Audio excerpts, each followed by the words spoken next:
దేశంలో paper leakage వివాదం ముదురుతున్న నేపథ్యంలో పరీక్షల్లో జరిగే అక్రమాలను అరికట్టేందుకు కేంద్రం కఠిన చట్టాన్ని అమల్లోకి తీసుకొచ్చింది.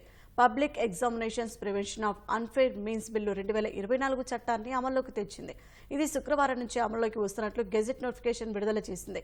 ఈ చట్టం ప్రకారం ఎవరైనా చట్టవిరుద్ధంగా పరీక్షా పేపర్లను అందుకున్నా, ప్రశ్నలు జవాబులను లీక్ చేసినా, పరీక్ష రాసే వారికి అనుచితంగా సాయం చేసినా, కంప్యూటర్ నెట్వర్క్ను ట్యాంపరింగ్ చేసినా, నకిలీ పరీక్షలు నిర్వహించినా, నకిలీ ప్రవేశ పరీక్ష కార్డులు జారీ చేసిన నేరంగా పరిగణిస్తారు. కారకులకు 5 నుంచి 10 ఏళ్ల వరకు జైలు శిక్ష, ₹1 కోటి వరకు జరిమానా విధించడానికి వీలుంది. ఇందులో భాగస్వాములు వ్యవస్థీకృత నేరానికి పాల్పడినట్లు రుజువైతే వారి ఆస్తులు జప్తు చేస్తారు. పరీక్ష నిర్వహణకు అయిన ఖర్చును వసూలు చేస్తారు. ఇక నుంచి పేపర్ లీకేజీ కేసులను ఈ చట్టం కింద నమోదు చేస్తారు. ఈ ఏడాది ఫిబ్రవరిలో చట్టం చేసిన ఎన్నికల కారణంగా అమలు తేదీని ప్రకటించలేదు. తాజా పరిణామాల నేపథ్యంలో ఈ చట్టాన్ని అమల్లోకి తెస్తూ కేంద్ర సిబ్బంది వ్యవహారాల శాఖ నోటిఫికేషన్ జారీ చేసింది.